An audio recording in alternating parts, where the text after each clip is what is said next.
अनुसूचित जाति जमाती के उपवर्गीकरण के विरोध में भंडारा शहर के शास्त्री चौक से त्रिमूर्ति चौक तक मोर्चा निकाला गया। मोर्चे में शामिल विविध संगठनों ने नारेबाजी करते हुए सर्वोच्च न्यायालय ने दिए गए फैसले के विरोध में संसद में बिल पारित करने की मांग की है। भंडारा शहर की तरह साकोली, लाखनी, पवनी, तुमसर, लाखांदूर, मोहाड़ी में भी विविध संगठनों ने विरोध प्रदर्शन किया। सुबह के समय अलग अलग शहरों में दुकानें बंद रही। शाम होते ही स्थिति सामान्य रही। आंदोलनकारी विविध संगठनों ने संपूर्ण जिले में प्रदर्शन कर अपनी मांगे रखी। मोर्चे में SC/ST आरक्षण बचाव संघर्ष समिति के संयोजक परमानंद मेश्राम, अचल मेश्राम, वंचित के धनपाल गटपायले, राहुल मानकर, दिलीप मोटघरे, BRSP के सुरेश मोटघरे, BSP के पाबिंद्र मोटघरे, RPI के भीमराव टेंभूर ने प्राणहंस मेश्राम, स्मारक समिति के अध्यक्ष महादेव मेश्राम, विनोद रामटेके तथा विविध दल के कार्यकर्ता शामिल हुए। तहसील मुख्यालय में भी ज्ञापन दिए गए।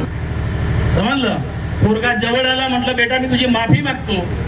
तर म्हणे काय झालं सर, माझ्या काय चुकलं का? म्हटलं नाही बेटा, पण तुझी जात सांग। तो म्हणला सर मी मेश्राम आहे आणि माझी जात बुद्धिस्ट आहे। मित्र हो, आरक्षण जो मिळाला त्याचा खऱ्या अर्थानं सोन्यासारखा उपयोग जर आम्ही कोणी केला असेल तर या कष्टातून उभा झालेला आहे, तुमच्या आरक्षणाच्या कुबळ्यानं म्हणून नाही, लक्षात घ्या। दुसरं असं आहे, गेली 15 दिवस, आजचा दिवस 21 ऑगस्टला आजचा भारत बंदचा अपत्य जन्माला आलं। महेंद्र भाऊ, अपत्य जन्माला आलं, पण याच्या मायनं बाप कोणा माहित नाहीये। सलाम करतो तुम्हाला की एका हाकेवर तुम्ही आलात राजे हो। डोळ्यात अश्रू आहे, धाकधूक लागली तुम्ही की हा आरक्षण हा बंद होते की नाहीये, कारण भंडाऱ्यामध्ये काम करत असताना अनेक संकटाला सामोरं जावं लागलं, पण तुम्ही हे यशस्वी करून दाखवला। आता प्रश्न खरा अर्थानं आहे, सुप्रीम कोर्टानं या आधीचा पंजाब सरकार विरुद्ध आणि त्या आंध्राच्या विरोधामध्ये सुप्रीम कोर्टानं त्या काळामध्ये निलेश सुप्रीम कोर्टानं त्यावेळेस रद्दबातल ठरवलं होतं या पद्धतीच्या आरक्षणाच्या विरोधामधली अपील। मग सुप्रीम कोर्टानं त्यावेळची जर अपील रद्दबातल ठरवली असेल तर या त्या घोबरवाल्यांना कशाला एवढी आली खुमखुमी? यांनी आरक्षणामध्ये क्रिमिनल लावली। तर क्रिमिनल कोण लावली?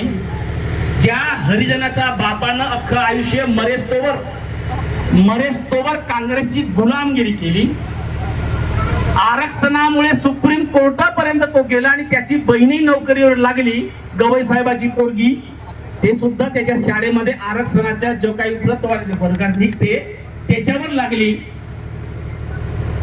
तो सुप्रीम कोर्टाचा माननीय न्यायाधीश म्हणतो की यांना आता क्रिमिनल लॉ तुझ्या बापाची खेती आहे, अख्खं आयुष्य तुझ्या बापाने काँग्रेसची दलाली केली, समाजाला विकून काढलं आणि तू आता भाजपावाल्याच्या म्हणजे लोयाच्याही प्रकरणामध्ये ज्या पद्धतीचा हात ज्याचा उपयोग केला गेला, तो सुप्रीम कोर्टाचा हा हरिजन न्यायाधीश, तुम्ही त्याला जयभीमवाला म्हणता, मला वाईट वाटतं, लाज वाटते, हा हरिजन न्यायाधीश क्रिमिलियरची अट लावते। मित्र लक्षात, क्रिमिलियरची अट समजते, तुमचा उत्पन्न वाढला असेल, या उत्पन्नाच्या पलीकडे जर तुमचा काहीतरी जात असेल तर तुम्हाला उद्यापासून आरक्षणाचा आणि स्कॉलरशिपचा फायदा मिळणार नाही। शांत बसणार आहात तुम्ही आम्ही शांत बसू, आणि म्हणून हा आजचा मोर्चा आहे। मित्र हो, शेवटचं म्हणतोय,